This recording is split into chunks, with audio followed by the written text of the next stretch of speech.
আজকের শহীদ মঞ্চের আসল উদ্দেশ্য বা প্রাসঙ্গিকতা যাদের নিয়ে, তাদের বক্তব্য কোথাও হারিয়ে গেল। শুধু যারা তৃণমূলের ছেড়ে একটা বিক্ষুব্ধ শিবির তৈরি করেছে তাদের বিরুদ্ধে সবথেকে বেশি আক্রমণ আমরা দেখতে পেলাম। এটা তো এই মঞ্চ সেই মঞ্চ নয়, তার জন্য তো আরও অন্যান্য অনেক প্রোগ্রাম হতে পারে বা সংবাদ মাধ্যমের সামনে হতে পারে। কেন এই মঞ্চটাকে আপনারা বেছে নিচ্ছেন যে ঋত শিবিরকে আক্রমণ করলেই আসল তৃণমূলের লোকরা বোধহয় খুশি হবে? এটা কি শুধুমাত্র আজকে যেহেতু ভিড়টা বেশি হয়েছে সেটার জন্যই, না এর পিছনে অন্য কোনো অঙ্ক আছে? দেবব্রতদা, সকলকে শুভ সন্ধ্যা। দেখুন, প্রথমেই যে বক্তব্য শোনালেন মাননীয় বিজেপি সভাপতি, ওনাকে মনে করে দিতে চাই 1950 সালে জনসংঘ তৈরি হয়েছিল, 1953 সালে সম্মানীয় শ্যামাপ্রসাদ গত হন এবং 1980 সালে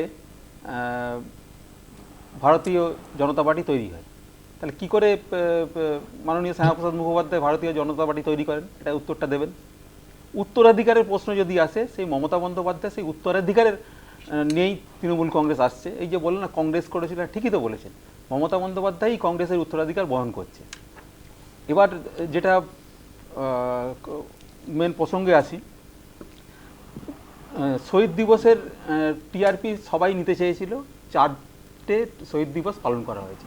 একটা পালন করেছে মমতা বন্দ্যোপাধ্যায়, একটা পালন করেছে জাতীয় কংগ্রেস, একটা পালন করেছে এনসিপিআই, আর একটা পালন করেছে বিজেপি স্পন্সর তৃণমূল কংগ্রেস।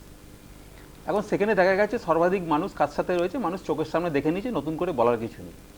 এবং জাতীয় কংগ্রেস যেটা শহীদ মিনারে পালন করেছে, সেখানেও আমরা দেখতে পেলাম মমতা বন্দ্যোপাধ্যায়ের ছবি সম্বলিত বিভিন্ন কিছু ব্যানার সেখানে লাগানো হয়েছে। আমরা তাদের সম্মান জানি, কারণ এটা তো অস্বীকার করার জায়গা নেই যে শহীদ দিবস যে কারণে হচ্ছে, সেই আন্দোলনটা হচ্ছে মমতা ব্যানার্জির আন্দোলনের ফলপ্রসূ, সেটা সেই কারণে হয়েছিল। এবং no identity card no vote, মানুষের ভোটাধিকার পেয়েছিলেন, আইডেন্টি কার্ড পেয়েছিলেন, এটা অস্বীকার করার জায়গা নেই, সেটা জাতীয় কংগ্রেস অস্বীকার করেনি।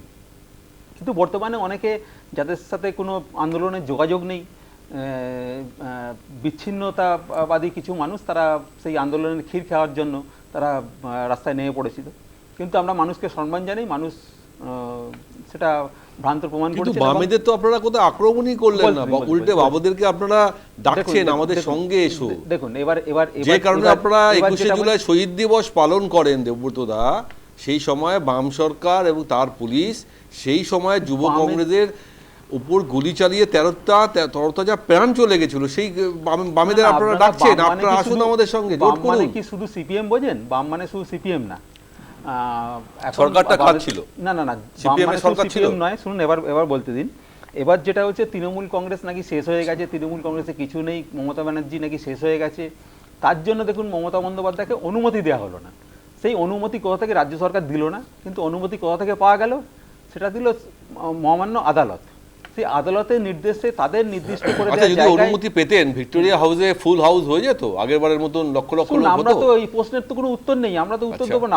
আমি এতটুকু বলতে পারি, আমি ওখানে উপস্থিত ছিলাম, মঞ্চের পেছনে যে পরিমাণ লোক ছিল তাতে মোটামুটি আদালত, এমনটা তো নয় যে মমতা বন্দ্যোপাধ্যায় তৃণমূলকে পারমিশন দেওয়া হয়নি, ঋতব্রত শিবিরকে পারমিশন দেওয়া হয়েছে, না কাউকেই দেওয়া হয়নি, ওখানে 163 জারি করে রাখা হয়েছে। হয় পারমিশন দেওয়া হয়নি, রাত্রিবেলা বাইক নিয়ে ঢুকিয়ে দেওয়া হয়েছে, মাইকের তার কেটে দেওয়া হয়েছে, বিভিন্ন মমতা বন্দ্যোপাধ্যায়ের অভিযোগ। না না, চোখের সামনে আমার অভিযোগ কেন? আমরা পেজ থেকে একদম আমরা ছবি দিয়েছি, আমরা দেখিয়েছি, দরকার পড়ে এখান থেকে ছবি। এই তো শ্রমিক ভট্টাচার্য বলছে মৃত তৃণমূল, সেই তৃণমূলের সবাই মানে ভাঙা রাইট কেটে দেওয়ার কি কথা? যদি হয় তাহলে এত ভয় কিসের? এত ভয় কিসের? অনুমতি দিলেন না কেন? আদালতে যেতে হলো কেন? সেই উত্তরটা একটু দিয়ে যান শ্রমিকবাবু। কেন ভিক্টোরিয়া হাউসের সামনে করতে দিলেন না? ভয় কিসের? এত তৃণমূলকে ভয় কিসের? যার প্রমাণ আজকে মানুষ দিয়ে দিয়েছে। এবার থরহরি কম্প হয়ে গেছে। দেখুন আগামী দিনে দেখা যাবে। আমরা তো লড়াইয়ে আছি, আগামী দিনেও থাকবো। দেখা যাক মানুষ কাদের পক্ষে থাকে।